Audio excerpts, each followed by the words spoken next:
Welcome, everyone. You are here for, hopefully, modeling quality engagement expectations. And Becky and I are really excited. We'll introduce ourselves in just a moment, but we're here to talk to you about how to lead staff meetings in a way that is engaging and models what we expect of our teachers and our staffs at school. So modeling those engagement expectations with our team and staff members during meetings. That is our bit.ly there as well. You can hop on and see the entire presentation. So hello again, I am Stephanie Rothstein, happy to go by Steph or Stephanie. And a little bit of background about me, I'm an EdTech TOSA, that stands for a teacher on special assignment. I work at the Los Gatos Saratoga Union High School District. I also chair a design-based thinking pathway there, and I'm really proud to be a Google Innovator, trainer, and coach. And I also run our local GEG, I co-lead that, and I am one of the founders of Global GEG to help educators worldwide. So, and also quite proud to be part of SVQ, Silicon Valley Q. Take it away, Becky. Hey everyone, my name is Becky Culling. I'm an instructional coach in Newhall School District, which is an elementary school district only. We have 10 schools there. Also a TOSA, and I am a Google certified trainer, leader of Global GEG, co-leader of GEG SoCal, and a mentor for the GEG US West region. So I'm really excited to be with you all today. There we go. Today, we're gonna break down our session into 3 parts. We're really going to go through the 3 parts of a meeting: intro, body, and closing. In this first part, which is our intro, it's all about building connections. This is exactly what we expect teachers to do. So when working with teachers, we're always looking at how can we get your students engaged right off the bat, right? What's your hook?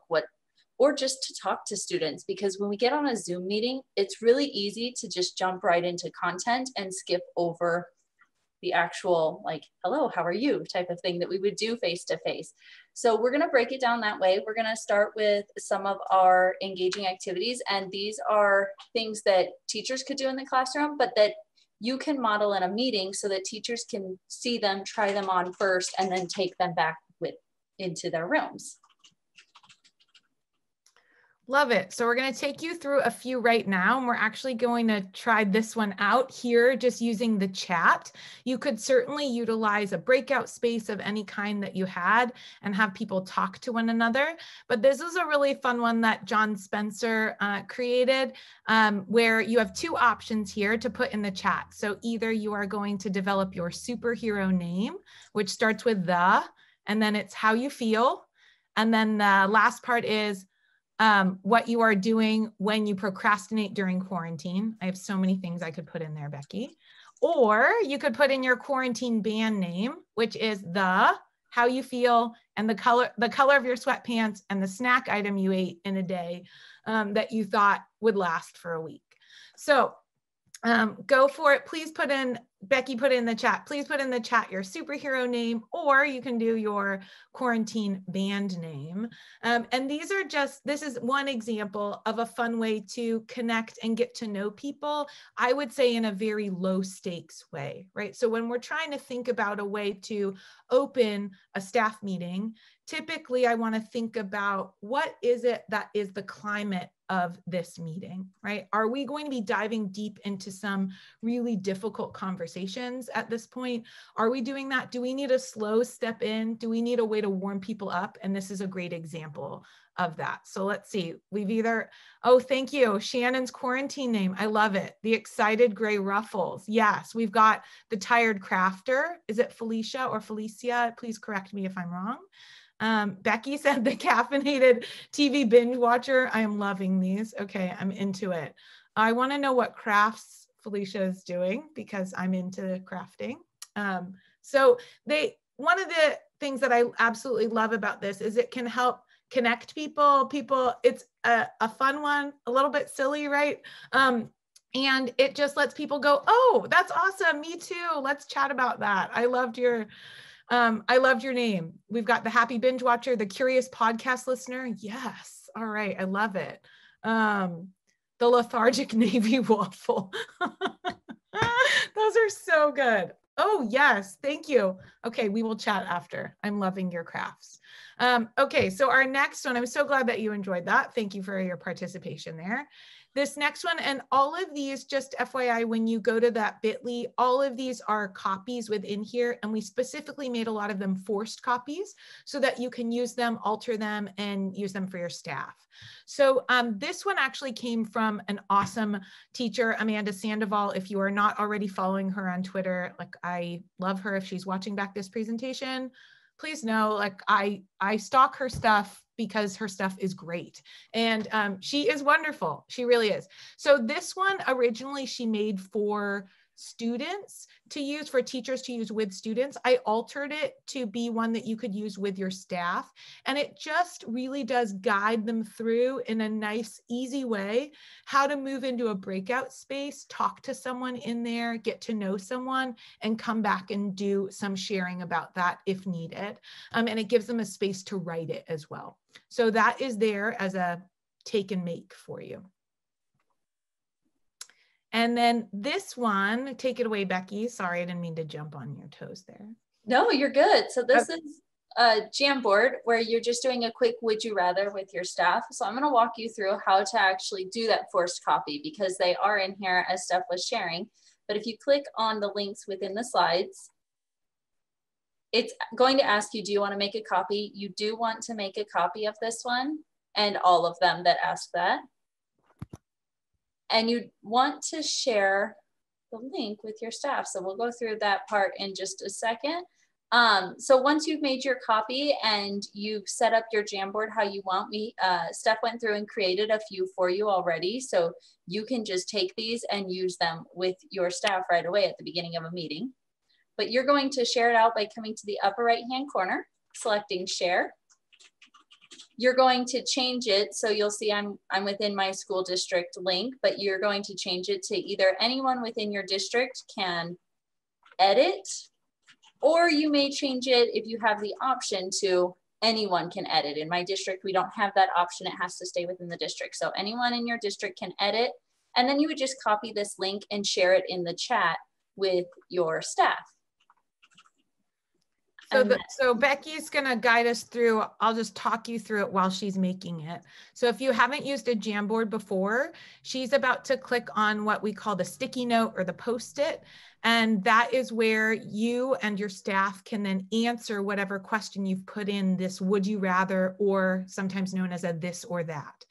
And so you can simply make a sticky note, put your name on it. They could change the color if they want, and they're going to move themselves to one side or the other. Would you rather have a book made about your life or have a Netflix series made about your life? And these are so much fun. My students absolutely love the would you rathers, or the this or that's, as we call them in my class.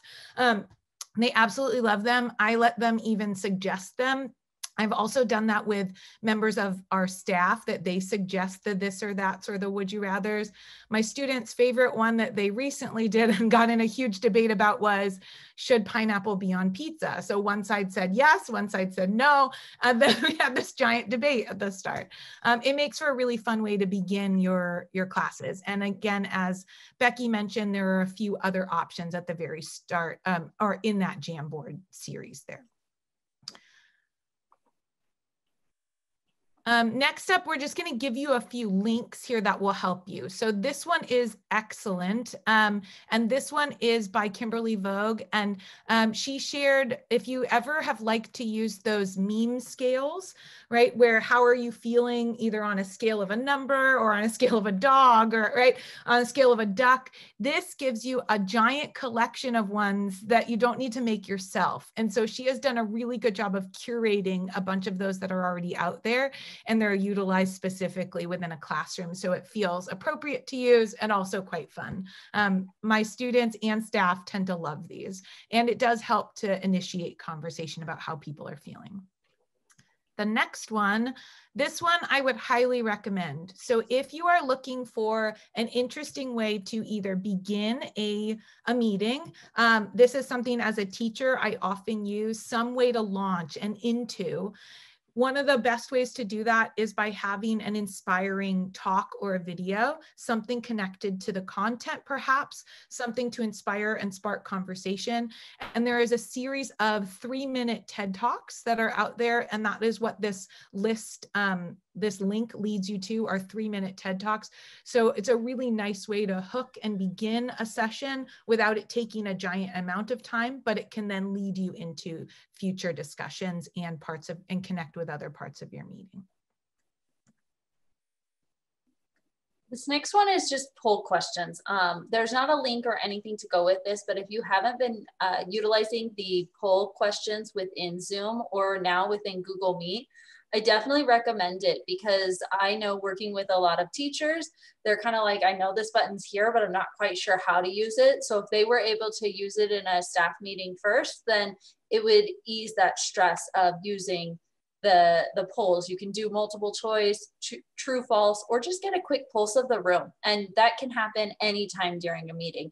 It doesn't take a lot of time, but it just allows everyone to give quick feedback, show you where everyone's at, how they're feeling, and keep going with the meeting. So this next part we're going to get into is really the body of your meeting. Once you've got your hook and you've really taken that time, even if it's just 5 minutes, to do some SEL or hook to the lesson, it's time to dive into the body. And the first link that we have in here for you is an instructional framework model. This is taken directly from the distance learning playbook. And it's in there for teachers to be able to plan their lessons, to say, these are some of the key components that every lesson should have. Thank you for holding it up. I was just looking to see if mine was right in front of me. Every lesson should have something around a demonstration, collaboration, some type of coaching, facilitation, and practicing whatever it is that you just learned about. So whatever your purpose is. So I put this in here with actual slides that you could go and fill in and design your lesson in that same format. This one I absolutely love. I don't know if you want to play. It's a really short video, Becky. Yeah, I don't know if I have sound on. But oh, that's okay. No. Okay.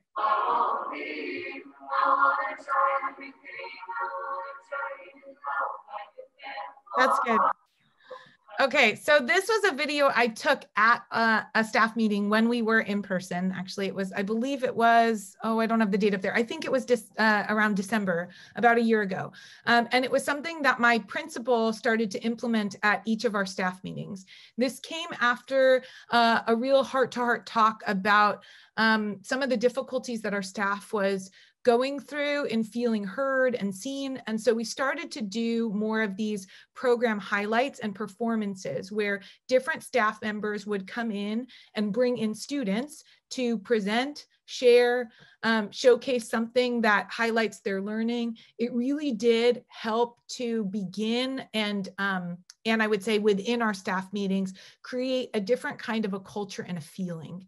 And it helped to ease any tension in that room. So I couldn't recommend doing this more.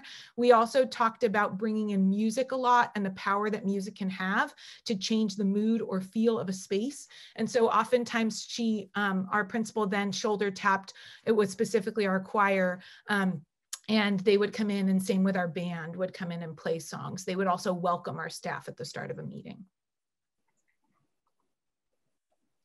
The next recommendation, and this is here for you during your meetings, if you are alone or maybe you only have one other person presenting with you, I would highly recommend using jobs like I would model with my own students. I do this in my classroom.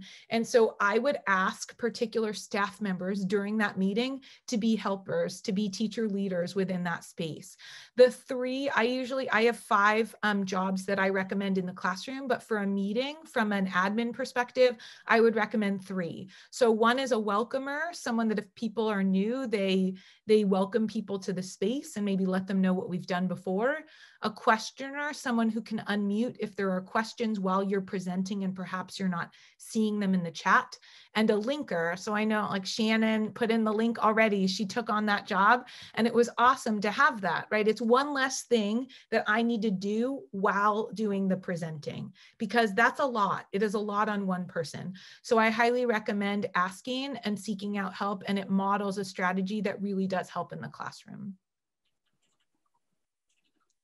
This next one, again, comes from the Distance Learning Playbook. It's called Popup Pedagogy, and this is something that we're pushing in the classroom, especially if you are fully virtual, where instead of just giving the content or the information in one session or in one go, it's popping up. Like, think of old school, I don't know if it happens anymore, but when you open up a website, I guess cooking websites have it a lot, where you open up the website and videos keep popping up.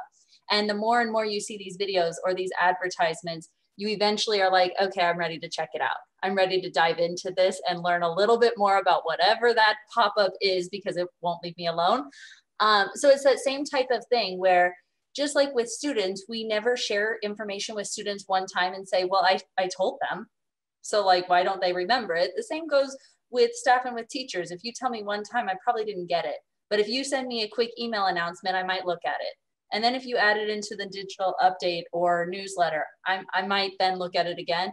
But then if it's brought up during a staff meeting, and this is now the third or fourth time, I might be ready to dive into it.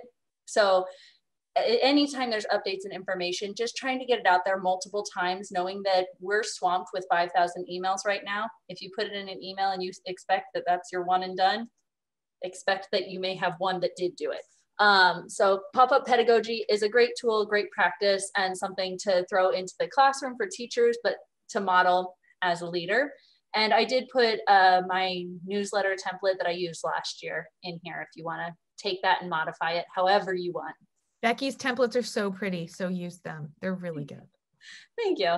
This next one is book clubs. So a couple things that schools in my district are doing is 10-minute PD. At each staff meeting, they have teacher leaders or just teachers on their staff that are leading a quick 10-minute PD each session.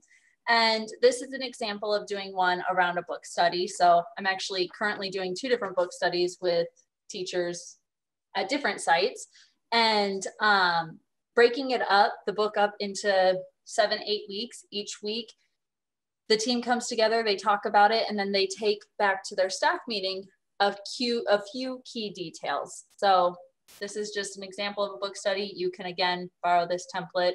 It's nothing too special, but it's done in Google Docs, so easy to take and use. I love that, Becky, by the way. I just wanted to, I love the idea that it doesn't push every single person to be a participant, but we all get something out of the experience and major takeaways, and the way that it empowers leaders on your campus to have a voice. I think that's a really powerful way to have participation. Definitely, and it takes that training from being more of, shouldn't this have been an email, to, oh, I got something from it. I like this one from Carly and Mandy. It's escape rooms. So escape rooms are kind of the hot item right now in the classroom, right? So if you've been listening, especially our upper grades are loving those escape rooms, but you can utilize escape rooms to learn about new resources. So the example that's right in here is learning about how to use Google Sites to create an e-portfolio. And this is something that your staff could do together in teams. They can actually go through and see if they can escape the virtual room together. And by the end of it, they should have a strong understanding of how to use Google Sites. It's just a little more exciting way than sit and let me show you how to create a Google site. So what makes it, do you mind going back really quick in case people aren't familiar? What makes an escape room different from a Google site? Yeah, definitely. So an escape room actually combines a site and a form. And within the site, there's a ton of clickable buttons. If you've ever done real life escape rooms, you'll see some similarities where you're going through and you're like having to solve. You're like, okay, change this color. Can I figure out this lock code? Where's the puzzle in here? If you've never done an escape room, or if you have staff who have never done an escape room in real life, I recommend pairing them up with someone who has. Someone who is not afraid to click everywhere, anything and everything, and know that you can't break it. And if you break it, like, that's okay. But you shouldn't be able to. So it's just a way of diving in. You're looking for resources, changing colors. Like you're really getting creative and competitive. If you ask me, it's competitive because you have to get out within a certain amount of time. We don't have all day. So it's a fun tool for teachers to try on before they do it with students. This jigsaw activity is what I would use if sharing an article. So when I'm doing trainings with staff, the jigsaw activity is a great tool to use when I give out a long, lengthy article that I know no one wants to sit down for 15 minutes and read the entire thing right there together. You can actually break it up into sections or chunks or like key ideas and jigsaw your staff. And I put this one in here, especially if you're doing virtual meetings right now, right? So meeting with staff virtually, you're going to put 2 to 4 in a room, give them a section to read, and then you're going to have to move those breakout rooms to say, okay, now this person's going into this room and they're going to be the expert in this room. And you're going to be moving them around that way. So you have different experts moving to different rooms to share out with your staff. So Dr. Elliot Aronson has an entire site on how to put together a jigsaw activity in 10 easy steps. And it's a really good tool for teachers to use with an article, but then to see and take back to their classroom for students to use. The next one we have in here is just think, pair, share. Being elementary only district, we live and breathe think, pair, shares. And when we went virtual, people were like, I can't do that anymore. So I don't know how my students are allowed to talk. Like if they can't talk to each other first, can they just share? It doesn't work for us, right? It's uncomfortable. So doing think, pair, shares in breakout rooms of just putting 2 students in there, and in your case, putting 2 staff members in there, giving them a topic, and the topic needs to be hearty. Like it needs to be something that they really would want to sit and talk about, and that the 60 to 90 seconds you give them in that breakout room is not enough time. But that's all you're gonna give them. You want to kind of leave them wanting more, just like we do with our students. It shouldn't be blank space. So an example that I put in here is texpertise. Whether you're a texpert already or we're overwhelmed by anything with a hard drive, we have to eliminate excuses and build our technology expertise quickly. We can lean on tutorials and webinars to train both staff and families to navigate e-learning platforms.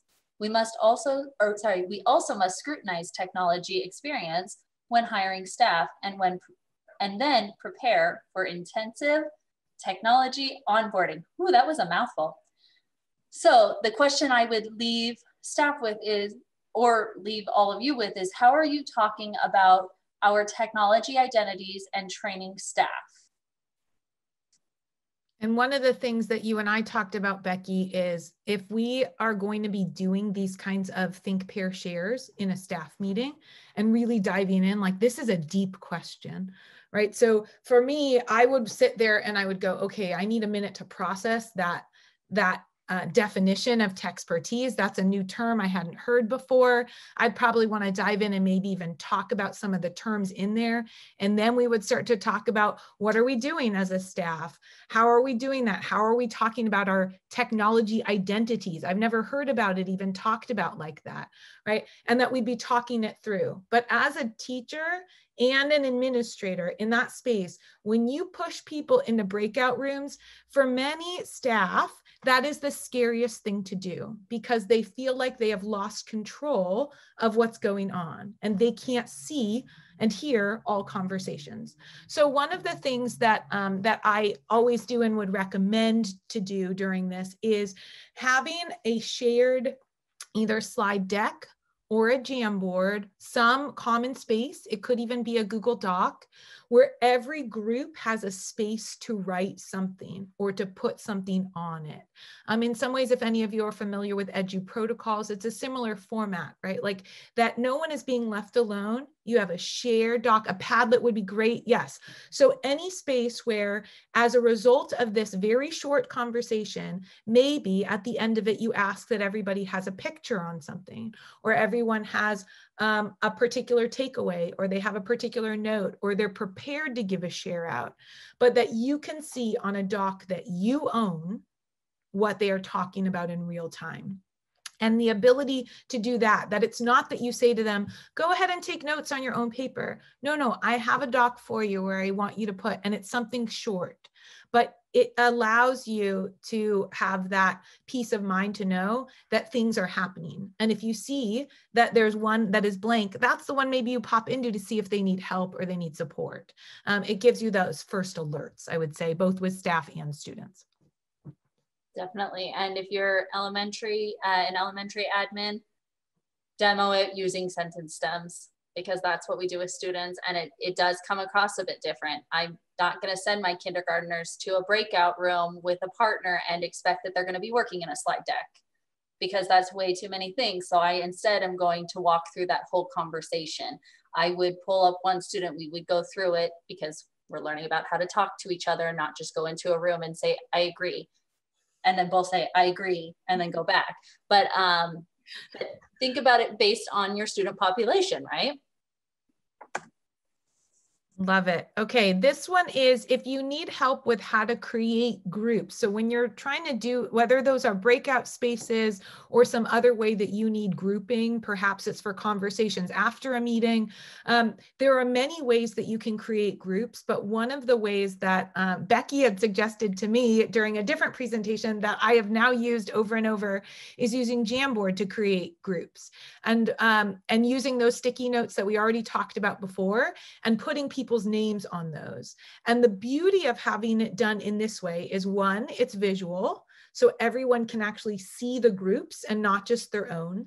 The other thing that is wonderful about it is it lets you could make a copy of that jam. So let's say we've put all of our staff members' names in it, or if you were a teacher, putting in all of your students' names in it.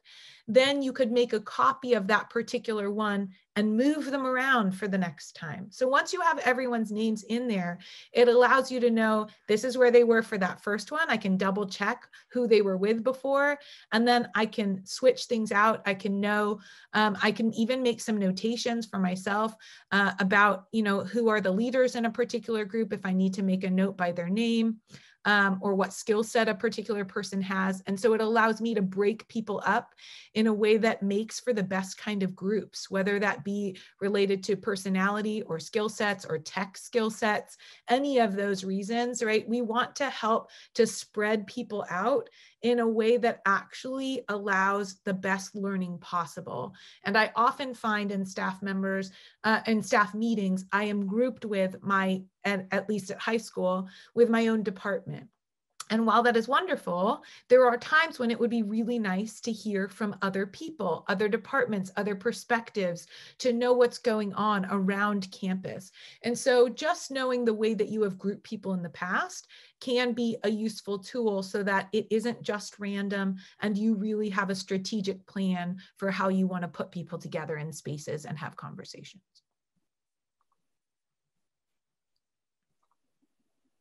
This next one is really a takeaway, but one of the things that I absolutely love observing of other teachers, so I mentor a few teachers in my district, and one of them is amazing at using what he calls a brain break. And this is a term that has been used not just by him, but he was actually the first person I heard say it with his students. So he says every single day, all right, now we're approaching a brain break. He even has a student job whose job it is to pick which brain break they're going to do. And so he gives them 3 or 4 choices. They're on a slide deck, and they typically are watching a video, listening to a particular music, doing a dance together. I participated in that one, or something that would make people laugh. He teaches Spanish. If I was applying this to a staff meeting, you could do the same thing. Perhaps you already have something picked out. But oftentimes when you're in a meeting with kids or adults, and it lasts more than 20 minutes, people need a break. They need the ability to process that information. Obviously, if you're with younger, you might even need those breaks more frequently. But it really is about the idea that we need time to process the information that we have been given. We also need the ability to function as people. So if we're in a long day, we need bio breaks. We need breaks to laugh together. We need breaks to process together. And they're not long. They're perhaps 3 minutes. And so if you're looking for some fun videos or videos of inspiration, certainly those TED Talks could work, but these are TikTok videos. And so I've put here a link to 25 teachers to follow on TikTok that might give you some good brain break material that typically are interesting or fun or thought-provoking. Usually a brain break is something that still aligns with the content of the meeting. It isn't just there just to laugh at or laugh with. It is really there to help you process in a different way. So when that Spanish teacher uses it, I mean, it's a strategic way to have more content in there, but it allows for a breather. He's not asking students to talk in that. He's asking them to move. And so maybe they're watching a music video and doing the dance that's in it. They're following the movements of the song. They're still doing things in Spanish, but they're doing it in a different way and it feels fun. And it allows for their brain to process the material differently. So I would highly encourage that you model this with staff and that then they feel comfortable and confident to take that idea back into their classrooms. So now we're going to move into how to close your meeting. So we've already gone over the intro, ways to connect with staff. We've talked about ways to infuse content within the meeting. And now we're going to talk about ways to actually help it to stick, to connect, to have exit tickets or takeaways, and to provide opportunities for feedback.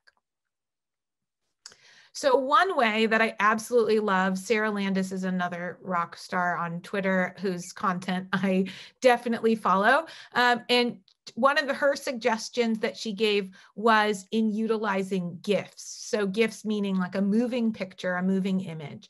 And if you are interested in doing this activity, you can click there and you can give that to staff members as well. You can provide that link that lets them pick a GIF to show how they're feeling. They could then put that GIF into a slide deck presentation, onto a Jamboard somewhere that everyone can see it. So the next slide takes you through what it would look like, right? So people could find their GIFs. Maybe it's something that you're doing at the end about how they're feeling about what you've talked about. Are you inspired by it? Are you scared?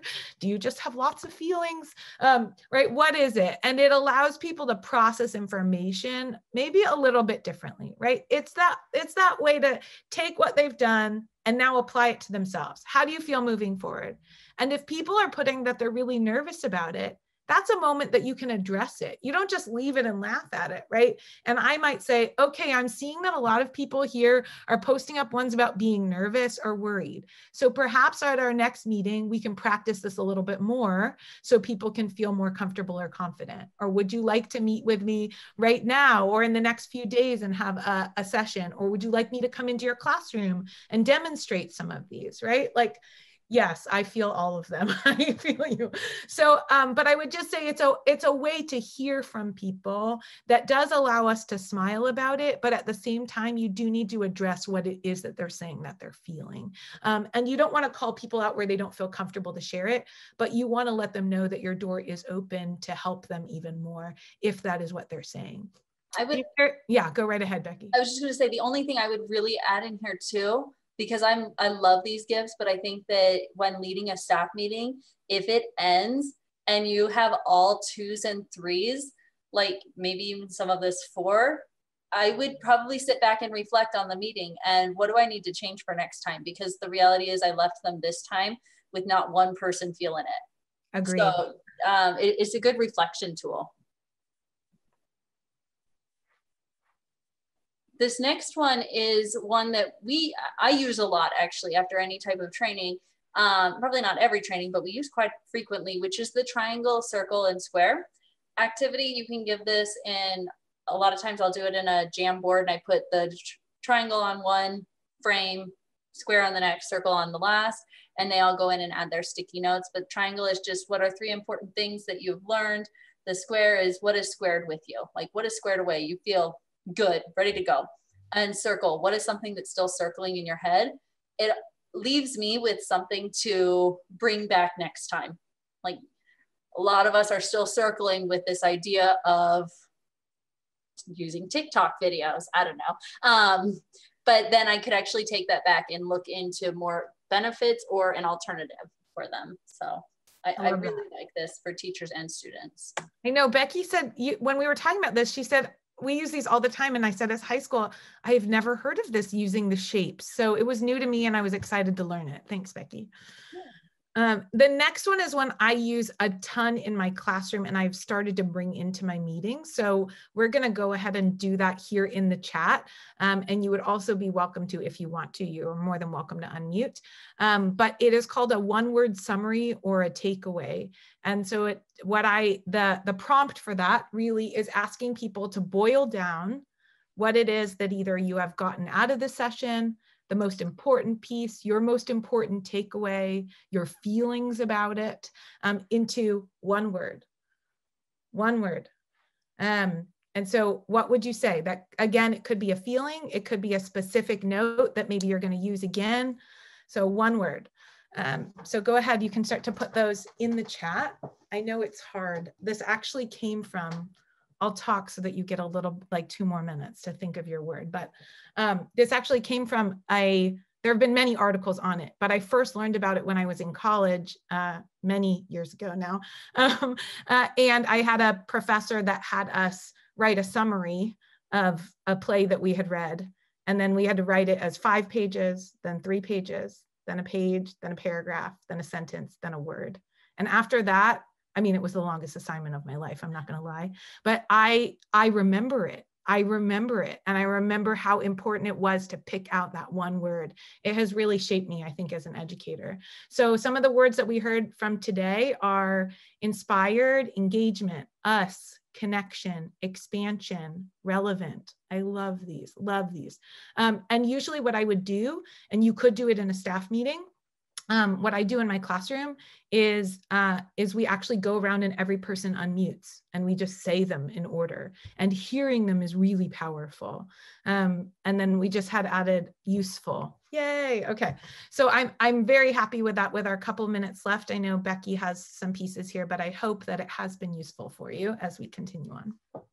Definitely. And I really appreciate, as being a presenter for this one, hearing relevant too, because I feel like that's anytime I leave a session, if I don't feel that it was relevant, it's hard for me to even find one takeaway. So that makes my heart really happy. I don't think I said expansion. So if I missed saying yours, I'm sorry.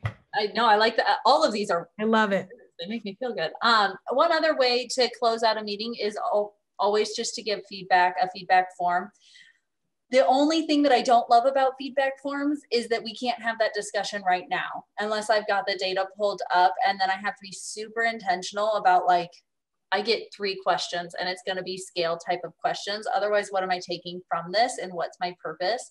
My other thing with forms that I'll strongly caution is if you give a lot of forms and your actions don't match the form. So if you're constantly giving forms and you're asking for, give me your input on this, but then staff never sees that anything comes from it, they quit doing forms.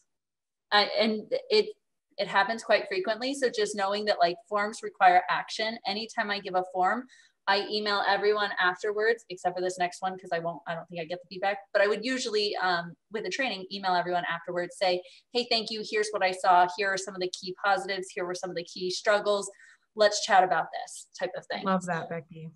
I love a form, but I do feel that they have to be incredibly intentional. Beyond that, we want to thank you all so much for joining us. We do have a form, but this form is, it's the feedback form that we were given. I went above and beyond. There we go. From COE. So please do fill out this. I'm putting it here in the chat. There we go. Thank you, Steph. Other than that, thank you so much. Please use this slide deck. Take each of these slides, use them however you want, modify, change, all of that.